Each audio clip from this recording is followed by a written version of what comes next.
Rich dad poor dad के लेखक Robert Kiyosaki ने एक बड़ी खबर जो है वो शेयर की है। उन्होंने कहा है कि अमेरिका के राष्ट्रपति डोनाल्ड ट्रंप ने एक नया आदेश यानी एग्जीक्यूटिव ऑर्डर जो है साइन किया है, जिससे अब आम निवेशक जो है वो भी अपने 401 के रिटायरमेंट फंड से सोना, चांदी और बिटकॉइन जैसी चीज़ों में पैसा लगा सकेंगे।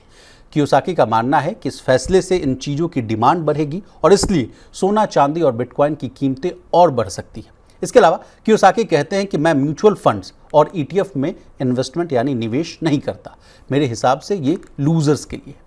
प्रवीण सर, इनके हिसाब से चले तो एसआईपी करने वाला आदमी तो मूर्ख है। नहीं, देखिए आजकल जो बाज़ार को लेके या मार्केट में इन्वेस्टमेंट के जो इंस्ट्रूमेंट्स हैं उनको लेके तमाम तरह की चेतावनी, जिसका जैसा मन आता है उस तरह की चेतावनियाँ लोग आजकल जारी कर रहे हैं जी। बाज़ार में भी उथल पुथल है। हालांकि इंडियन मार्केट 8-10 दिन में चढ़ा है, लेकिन ओवरऑल अगर आप देखें तो मार्केट्स अभी पिछले 1-1.5 साल में जो झटका जो लगा हुआ है उससे अभी उबर पूरी तरह से नहीं पाए हैं। एक ही लेवल के आसपास हैं सर। बिल्कुल। तो अब ऐसे में और दुनिया भर में जो टैरिफ को लेके, बाकी चीज़ों को लेके जो उहापोह और तनाव की स्थिति है, उसमें अलग अलग तरह के एनालिस्ट जो हैं वो अलग अलग तरह की अपनी राय दे रहे हैं। कुछ को लग रहा है कि दुनिया एकदम ग्लूमी उसमें माहौल बना हुआ है। कुछ को लगता है कि यहाँ आगे, इसके आगे अब बाज़ारों में और पूरी इकोनॉमीज़ में एक तेज़ रफ्तार आ सकती है जी। अमेरिकन इकोनॉमी को लेकर तमाम तरीके की चीज़ें हैं। और ऐसे में जो रॉबर्ट कियोसाकी हैं, रिच डैड पुअर डैड के, उन्होंने फिर अपनी एक नई जो है, और पिछले कुछ अगर आप वक्त में देखेंगे पिछले 1-1.5 साल में कम से कम वो कई बार अलग अलग तरह के जो इंस्ट्रूमेंट्स हैं, खासतौर पर बिटकॉइन हो गया, गोल्ड हो गया, सिल्वर हो गया, इन 3 चीज़ों को लेके वो लगातार अपनी एक जैसी राय दे रहे हैं। बाकी एसेट क्लास को लेके वो हमेशा पिछले इतने वक्त में हमेशा एक बेयरिश मूड जाहिर कर रहे हैं। अब जो ताज़ा मामला है वो एक अमेरिका में जो राष्ट्रपति डोनाल्ड ट्रंप है उनके एक फैसले से जोड़ के वो एक बड़ा बयान दे रहे हैं जी। मामला ये है कि एग्जीक्यूटिव ऑर्डर जो राष्ट्रपति ट्रंप ने साइन किया है उसके तहत जो रिटायरमेंट प्लान है 401 के जो है रिटायरमेंट प्लान है, उसमें अब आप ऑल्टरनेटिव इन्वेस्टमेंट के जो इंस्ट्रूमेंट्स हैं उनको शामिल कर सकते हैं जी। अब इसमें आता क्या क्या है, इसमें आएगा गोल्ड, आएगा सिल्वर, आएगा इसमें आएगा बिटकॉइन।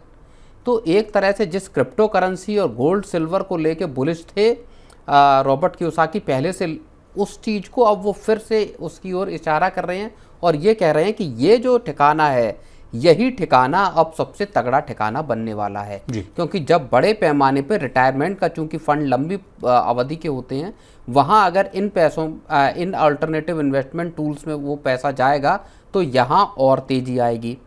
इसके मुकाबले अब आप फिर वो कहते हैं कि जो SIP हैं, म्यूचुअल फंड हैं या स्टॉक्स हैं, इनका एक तरीके से दौर अब बीतता हुआ दिखाई दे रहा है। और उन्होंने इसलिए कहा है कि लोगों को इनसे हटके SIP में पैसा लगाने वाला, एक तरह से वो जो कह रहे हैं वो पुराने दौर की बात हो गई। नए दौर का नया इन्वेस्टमेंट का जो तरीका है वो आपका गोल्ड, सिल्वर और बिटकॉइन या क्रिप्टो करेंसी होने वाला है। सर, ये बयान ऐसे समय पर आया है जिस समय से जब कहा जा रहा है कि बाजार में भी अच्छी खासी जो है उथल पुथल देखने को मिल रही है। और एक समय हम लोगों ने मनी सेंट्रल में इस बात की चर्चा भी की थी कि जब बाजार थोड़ा सा डमाडोल होता है तो उस समय SIP के जो रिटर्न्स थे वो भी जब निगेटिव आ गए थे, उसके बाद देखिए और हो हल्ला मचा था। इन्वेस्टर्स के बीच में भी जो है कई तरह की अनसर्टेनिटीज़ थी। लोगों को लग रहा था कि SIP में जब निगेटिव रिटर्न आने लगा तो ऐसे जो ख्वाब, जो फ्लावरी ख्वाब दिखाए जा रहे थे कि SIP करिए और आप करोड़पति अरबपति बन जाइए, उनको बड़ा झटका लगा था सर। तो फिर जो रॉबर्ट कियोसाकी साहब का जो नया बयान आया है तो उसके बाद भी क्या इन्वेस्टर्स के सेंटिमेंट को क्या कुछ नुकसान पहुंचेगा, आहत होंगे या नहीं?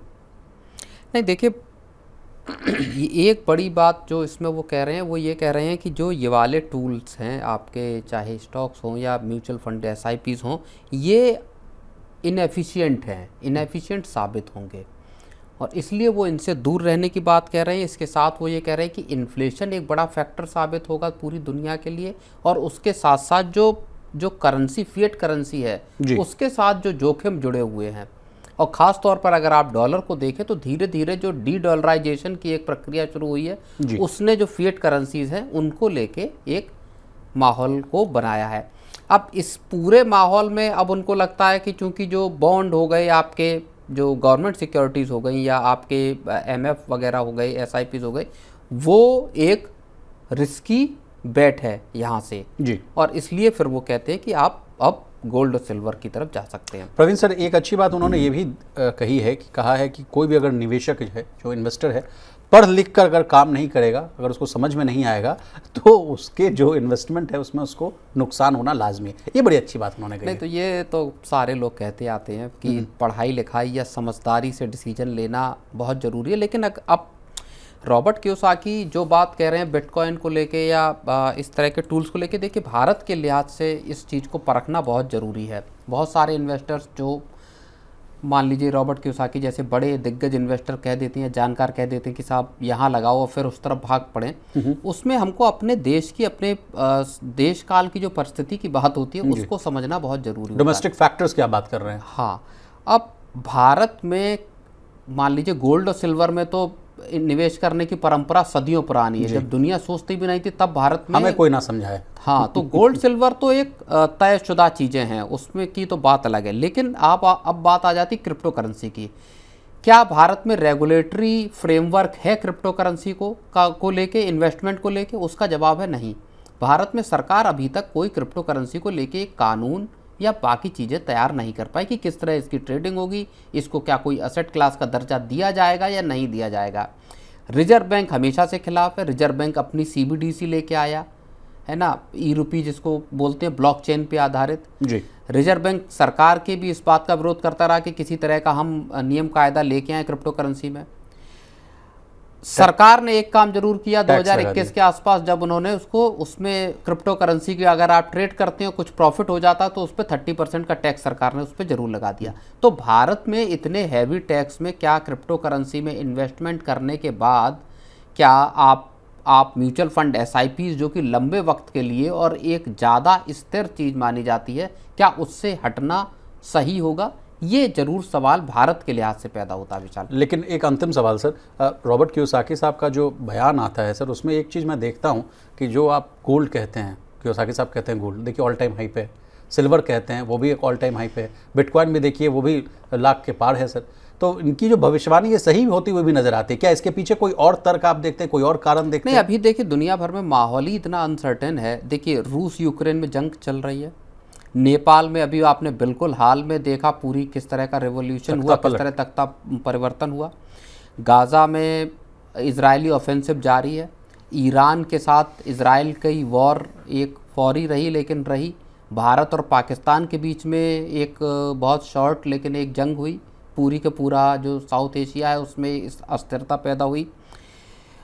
टैरिफ का मसला भी बना ही हुआ है पूरी दुनिया में। चीन और अमेरिका के संबंधों में कुछ ऐसा हुआ नहीं है, सुधार आया हो, कोई ट्रेड डील नहीं हुई। भारत और अमेरिका की कोई ट्रेड डील नहीं हुई। गैस को लेके, रशिया को लेके अमेरिका, रूस और भारत, ये 3 ऐसे फ्रंट बने हुए जहाँ पे तनाव बना हुआ है। तो दुनिया में अभी जितनी अनसर्टनिटी है जी, वो बहुत ऊंचे स्तर की है। और जब दुनिया इस चीज़ से बाहर निकलेगी तब हमको देखना पड़ेगा कि क्रिप्टो कहाँ खड़ी होती है, कहाँ गोल्ड आता है, सिल्वर आता है, मार्केट्स कहाँ होते हैं। तब इन तीनों चीज़ों का ना तब कूलिंग रियल पीरियड आएगा टेस्टिंग सर। होगी, तब रियल टेस्टिंग होगी। अभी भारत से FIIs निकल ही रहे हैं, जी। तो अभी तो पूरा माहौल ही गड़बड़ाया हुआ है।